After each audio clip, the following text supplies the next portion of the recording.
안녕하세요, 구독자 여러분. 자, 11월 3일 일요일입니다. 네. 다들 편하게 쉬고 계시죠? 네. 자, 오늘은 어떤 또 기사를 볼까요? 제가 이제 주말에는 좀 이렇게 좀 편한 거를 좀 보려고, 좀 이렇게 가급적 좀 가벼운 거, 캐주얼한 거를 좀 보려고 했는데, 그래도 이왕이면 좀 하나라도 더 도움 드리는 걸 알려드리는 게 낫겠죠. 그래서 좀 보다가 자금 출처 조사하고 증여세 관련된 내용이 좀 간단하지만 의미 있는 내용이 나와 있는 게 있어서 제가 이걸 가지고 좀 설명을 드리려고 합니다.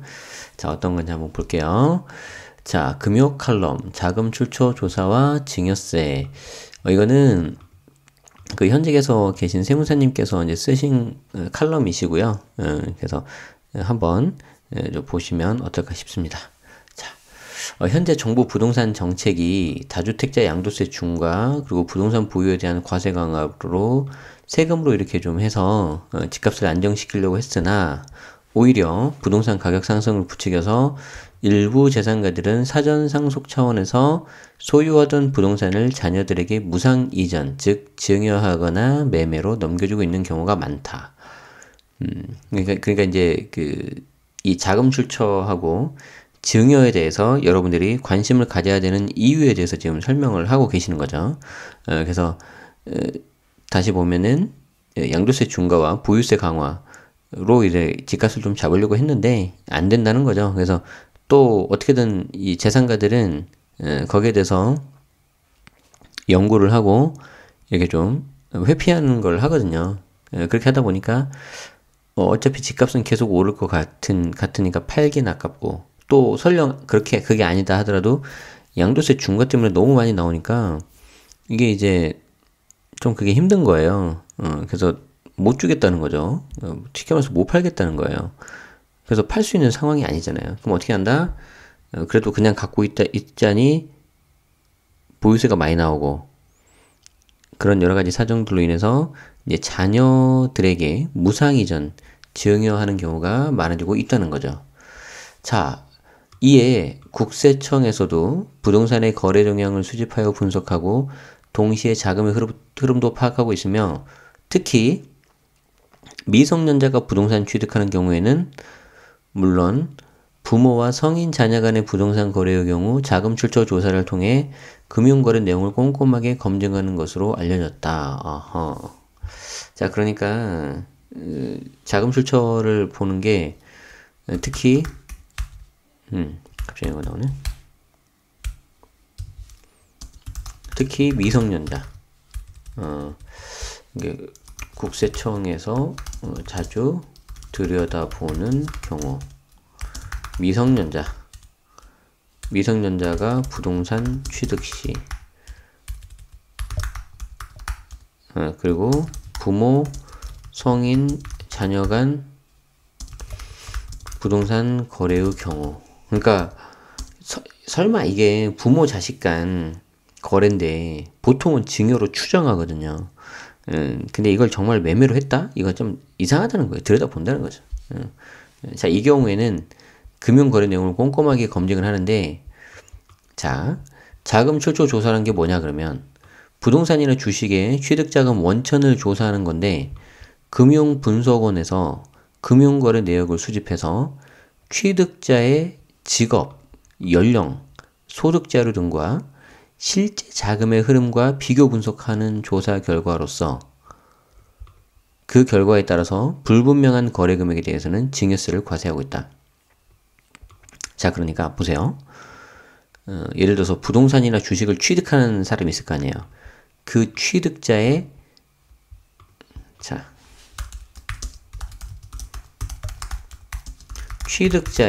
직업, 연령, 소득자료 등과 실제 자금의 흐름과 비교 분석.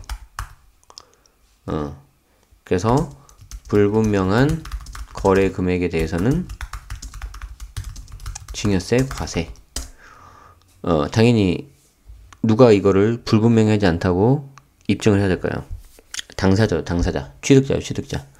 이 취득자가 입증을 해야 하는 거죠. 그죠? 자, 2015년 이후 국세청은 금융자료, 부동산 자료, 소득 자료를 동시에 분석하는 차세대 행정 시스템을 도입하면서 최첨단을 달리죠. 모든 금융거래에 대해서 실시간으로 모니터링이 가능하게 된 거죠. 와, 이러한 분석 시스템을 PCI라고 하는데, 자 보세요. PCI. 자,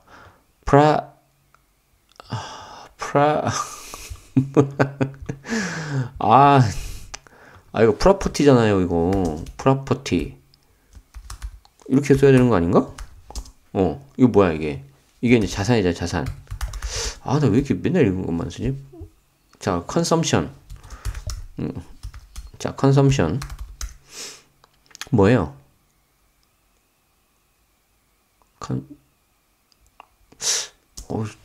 이게 소비인데?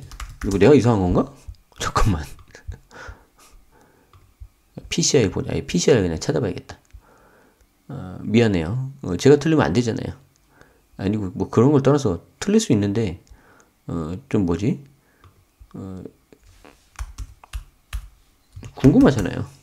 저는 약간 약자에 이렇게 좀 집착하는 스타일이에요.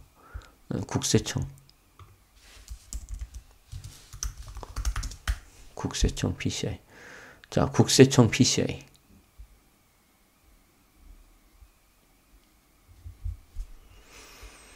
어디 보자.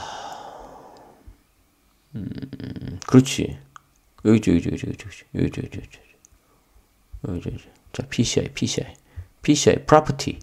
그렇지, property. 자산. consumption, 소비. 그리고 income analysis. 야, 다행이다. 죽지 않았어. 죽지 않았어. 자, 아까 어디 얘기냐. 자, property인데 P 받았고, consumption인데 얘도 P 받았고, P를 싫어하구나. 기사님. income. 이거 제가 이게 중요한 게 아닌데 본의 아니게 제가 디스해버렸네요. 아주 죄송합니다. 의도한 건 아닌데 기자분이 좀 실수하셨네. 상해 세무사님은 안 들리셨겠죠.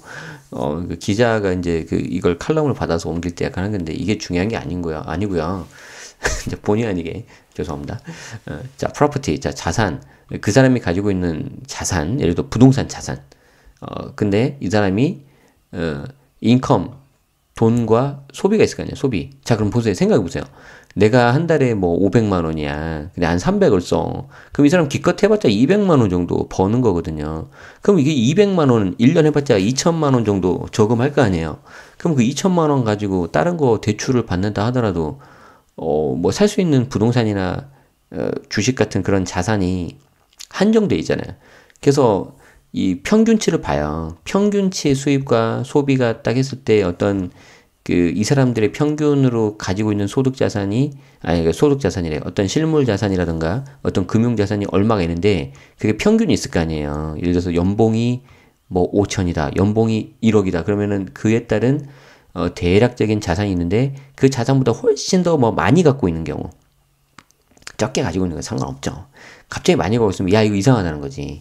야, 네가 이 수입이 없는데 어떻게 네가 이거를 했니? 이해되시죠?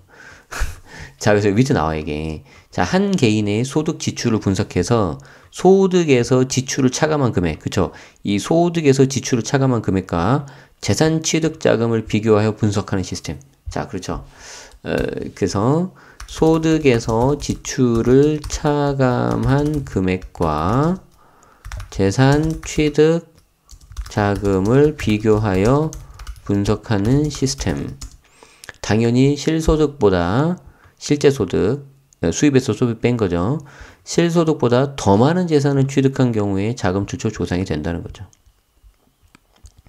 자, 이러한 그러니까 이제 그 자금을 네가 취득할 만한 돈이 없는데 이 돈 어디서 났니? 증빙 못해? 그러면 증여로 봐버린다는 거죠. 자, 그래서 증여세 내라는 거예요. 자, 이러한 국세청에서 PCI 분석 시스템을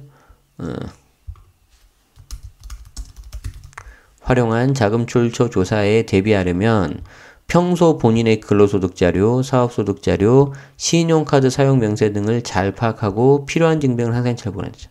자, 자, 그래서 간단히 말씀드리면, 왜 갑자기 컴퓨터가 좀 느려졌네? 왜 이렇게 느려졌지?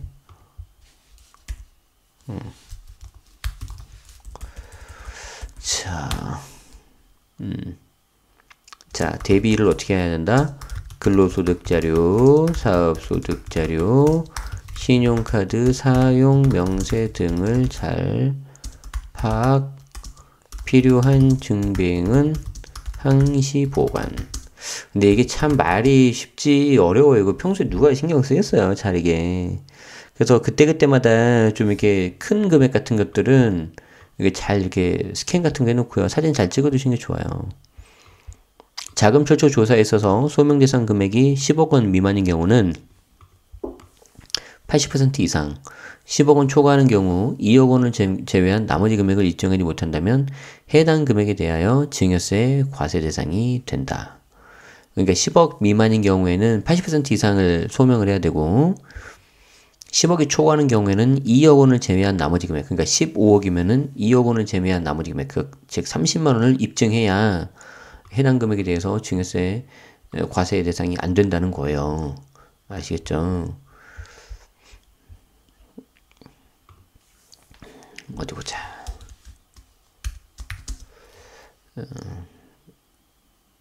자금 소명. 자, 10억 원 미만은 80% 이상을 소명. 10억 원 초과는 2억 원을 제외한 나머지에 대해서 입증 필요. 이거 잘 알아두셔야 될 것 같아요. 자, 최근 필자에게 의뢰인으로 찾아온 A씨는 아들이 결혼해서 소유되는 신혼아파트의 전세금 6억 원을 등기하는 부동산과 달리 파악이 안 된다고 보아서 축의금과 자신의 예금에서 아들에게 주었다가, 자, 보세요. 그러니까 전세 보증금은 등기부등본은 올라가 안 올라가요? 안 올라가잖아요. 그러니까 이걸 파악을 못 하겠지라고 생각을 해서 그 본인 아들 아들 결혼할 때 그 전세금 6억 원에 대해서 그냥 자기 그 축의금하고 그 부모님의 그 예금에서 빼가지고 그냥 아들한테 줘버린 거죠. 전세 말이 6억이지 이게 비싼 거잖아요. 그쵸? 웬만한 집 한 값이잖아요. 물론 집 한 채 값인데, 물론 뭐 강남이 조금 뭐 비싸지만. 자, 그러니까 이제 국세청이 이제 수집한 전세 계약의 확정일자 자료와 금융거래 확인을 통해서 전세 자금의 출처가 그 아들이 아니라 A씨 이미 밝혀진 거죠. 금융거래, 예를 들어서 특정 금액이 이상으로 이체를 하잖아요. 그럼 이게 다 그 전산망으로 올라가요. 제가 알기로 이게 1,000만 원 이상으로 알고 있어요. 이게 원래 2,000만 원인데 1,000만 원으로 내려간 걸로 알고 있는데, 자, 그러니까 이 6억을 내가 주려면은 뭐 소위 말해서 1,000만 원 밑으로 줘야 되면, 예를 들어 500만 원 가정해봐. 500만 원 계산하기 편해. 그럼 몇 번 해야 돼? 500만 원이면 120원인가? 그걸 계속 이체해야 된다는 거죠. 아무튼 그렇게는 못했을 테니까 그 금융거래 확인이 딱 될 거 아니에요. 그러니까 전세자금의 출처가 이 A씨 아빠한테서 딱 나온 걸로 이제 밝혀진 거죠. 그리고 실제 이거를 혹시 이제 부모와 자식 간에 금전대차 소비계 차용증을 써서 했을 수도 있잖아요. 근데 차용증이 없어. 자, 근데 아들을 봤더니 아들 소득도 얼마 안 돼. 그러니까 아까 여기 PCI 이거 있잖아요. PCI. 자, 너 소득이 얼마 안 되고 너 수입 이 정도 산다면 이 정도 소비를 할 건데, 야, 그래봤자 여기서 수입에서 소비 빼봤자 얼마 안 돼. 근데 네가 어떻게 6억 보증금을 마련해? 그래서 증빙해봐. 얘네들 증빙을 못 한다는 거죠. 그러니까 여기 이제 어떻게 된다? 40%의 가산세가 들어가요. 40% 가산세. 이게 아예 이거는 그 증여세를 무신고하거나 그런 게 아니라 의도적으로 회피했다는 거죠. 부당하게. 그럼 이제 가산세가 40%가 들어갈 수 있는데, 지금 그 의미 같아요. 그래서 그 40% 가산세까지 포함해가지고 증여세가 1억 5천만 원 나왔다. 1억 5천만 원. 우와, 엄청나다. 그래서 이제 이거 증여세 나오는데 어떻게 해야 되겠냐 하고 도움을 요청했는데 돌려보냈다는 거죠. 이 세무사님이. 왜? 이미 다 끝났다는 거죠.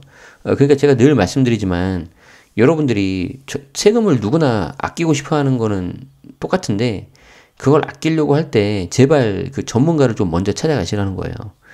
세무사님 좀 먼저 찾아가서 사전에 상담을 하시고 좋은 방법이 있는지 알아본 다음에 그 방법대로 하셔야지. 그렇게 했는데 만약에 상담을 했는데 도저히 이거는 방법이 안 됩니다. 그러면 그냥 포기하셔야죠. 왜 그렇게 세금 그렇게 줄이려다가 불법은 하시면 안 되잖아요. 그죠? 그래서 꼭 상담을 받으셔야 됩니다. 자, 그래서 자녀에게 현금이나 부동산을 증여할 경우 최소한 10년 주기를 지켜야만 또 절세 효과를 볼 수 있는 거죠. 그래서 그렇기 때문에 사전에 충분한 검토가 필요하다는 거죠. 그래서 그렇죠. 사전 상담 필요라는 거예요. 반드시 사전에 미리 해야 되는 거죠. 그리고 증여 합산 10년이에요. 10년. 그러니까 과거에 했던 것도 다 알아야 되는 거죠. 자, 그래서 이제 어떻게 해야 되냐?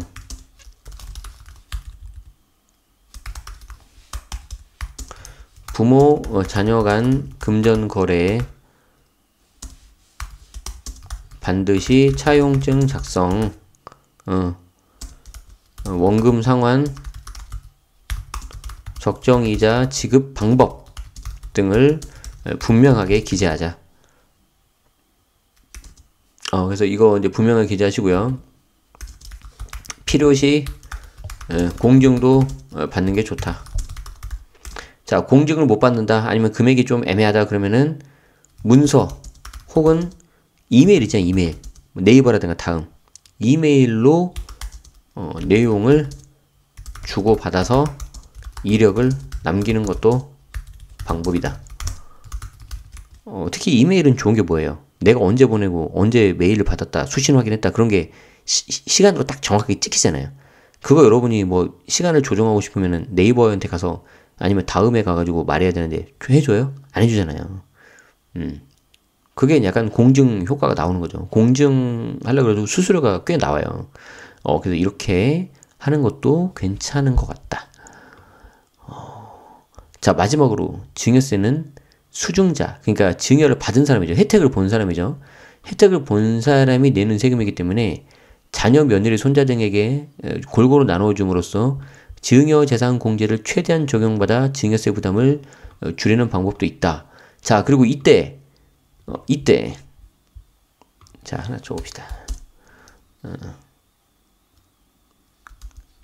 자녀, 며느리, 왜 사위는 없나요? 손자 등에게 골고루 나누어야. 자, 이때 사위, 며느리 잘 들어야 된다고 했죠. 왜? 자, 내가 만약에 증여를 했는데 좀 안타까운 일로 부모가 자식한테 증여를 했는데 그 부모님이 이제 돌아가신 거죠. 그러면 이제 상속이 또 될 거 같잖아요. 근데 이렇게 상속이 개시가 됐다, 즉 부모님이 돌아가셨다 그러면은 그 이전에 과거 10년 동안 증여한 게 있으면은 이게 이제 상속세 재산에 이제 합산이 돼. 합산. 상속세 과세대상 자산에. 근데 제가 그때 뭐라 그랬어요? 사위와 며느리는 10년이 아니라 5년만 본다고 했죠. 5년만. 그래서 제가 그때 뭐라 그랬죠? 며느라, 이제 너는 오늘부터 우리 집 딸이다. 그거는 이제 그냥 하는 말이고, 세법에서는 우리 딸로 안 본다는 거죠. 박서방, 자네 이제 오늘부터 우리 집의 아들일세. 아들이 아니라는 거예요. 그래서 그때 뭐였냐면 요거죠. 제 유튜브에 보시면은 제 동영상 보면 이게 어디였냐? 그렇지. 여기 사위 며느리 주목. 어머님 쪼개기 증여를 해야 됩니다. 여기에 이제 91번, 데일리 뉴스 91번. 요거 제가 이제 카드 뉴스 넣어서 드릴게요. 그리고 이거 아니라는 거죠. 그래서 이거를 딱 보면은 댓글에 나는 그래 내 친딸이 아니었어 막 그런 것도 있어요. 막 이런 거 나왔어요.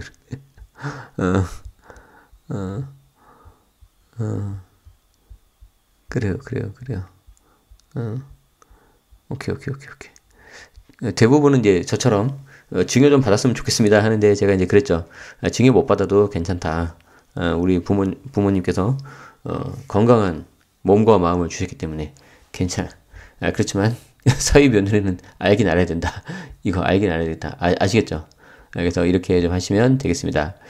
자, 칼럼을 쓰신 분이 이제 장경상 세무사님이신 것 같은데 그냥 세무자문위원으로만 되어 있는데 그쵸, 대표 세무사시죠. 오케이. 그래서 그 좋은 글 감사드리고요. 그 특히 뭐 보세요. 도움을 청하였지만 돌려보냈다. 그러니까 이런 게 저는 맞다고 봐요. 안 되는 건 안 되는 거지 뭐. 왜 그 안 되는 걸 막 하려 그래. 아시겠죠? 자, 그래서 이런 것들 좀 잘 보시고 하면 좋겠습니다. 자, 제가 원래 간단하게 좀 하려고 했는데 또 하다 보니까 이렇게 또 길어졌네요. 그래서 한번 필요하신 분들은 잘 보시고요. 특히 사위 며느리 분들 잘 보세요. 자, 그래서 오늘 기사 특히 자금 출처 조사와 증여세 이거 되게 간단한 내용이고요. 이거 사실 실무 가면 저도 뭐 해본 적 없고요. 이제 주변에 이제 지인 세무사님이라든가 세무 공무원 지인한테 좀 들어보면은 엄청나요. 장난 아니에요. 특히 그 세무조사 같은 거 하면 그 받는 사람 얼마나 스트레스 받겠어요. 그래서 이런 거 막 생각하면 사실 무섭죠. 그쵸? 그래서 그냥 여러분들이 세금은 그냥 내는 거다. 그냥 그렇게 생각하시는 게 편해요. 괜히 그 어설프게 뭐 꼼수 부리고 뭐 하고 그러느라고 그렇게 하지 마시고 그냥 세금은 그냥 낸다. 깔끔하게 낼 거 내고 내가 대신 돈 많이 번다. 그냥 그 생각을 하시는 게 오히려 더 낫지 않을까 싶습니다. 좋아요. 자, 이렇게 좀 보시면 좋을 것 같고요. 우리 벌써 11월에 첫 번째 주말이 이렇게 끝이 나네요. 아마 이렇게 금방 갈 거예요. 그러다가 12월 되잖아요. 더 빨리 가요. 그래서 저도 그렇고 여러분들도 그렇고 이렇게 빨리 지나가는 시간 안에서 뭔가 좀 중심을 더 잡고 이렇게 너무 이렇게 휘둘리지 마시고요. 마이웨이를 잘 가시면 좋겠습니다. 그래서 저도 조금 이게 해야 되는 게 좀 밀려서 약간 마음이 좀 급하긴 한데 이럴 때일수록 더 집중하고 중심을 잘 잡아야 되겠죠. 그럴 때는 이제 너무 우왕좌왕하지 말고 계획을 잘 세워야 돼요. 계획을. 그래서 저도 막 너무 지나치게 계획 세우는 거 싫어하는데 막 답답하잖아요. 어쩔 때는. 근데 지금은 좀 그렇게 해서 해야 될 것 같아요. 그리고 어떻게든 저는 일을 좀 줄일 거예요. 그래야 저도 이제 다른 새로운 걸 이제 하니까. 아시겠죠? 네. 자, 여기까지 마치고요. 늘 말씀드리지만 여러분들도 잘 이렇게 준비하셔가지고 남은 우리 올 한해 남은 2달 잘 마무리하시면 좋겠습니다. 그래서 늘 말씀드리지만 우리 스스로에게 소중한 자기 자신을 위해서 잘 이렇게 의미 있는 시간들을 보내시면 좋겠어요. 결국에는 내가 잘 되고 내가 건강하고 내가 원하는 대로 돼야 인생이 행복해지니까. 아시겠죠? 그래서 이기주의하고는 좀 다른 거예요. 이거는. 그래서 잘 알아두시리라 봅니다. 그럼 오늘 자금 출처 조사와 증여세 받고요. 관련된 내용 전달드렸고 오늘 채널 제네시스 박의 데일리 뉴스는 여기서 마치도록 하겠습니다. 저는 또 내일 더 좋은 정보로 여러분들 찾아뵐게요. 시청해 주시느라고 수고 많으셨습니다. 고맙습니다.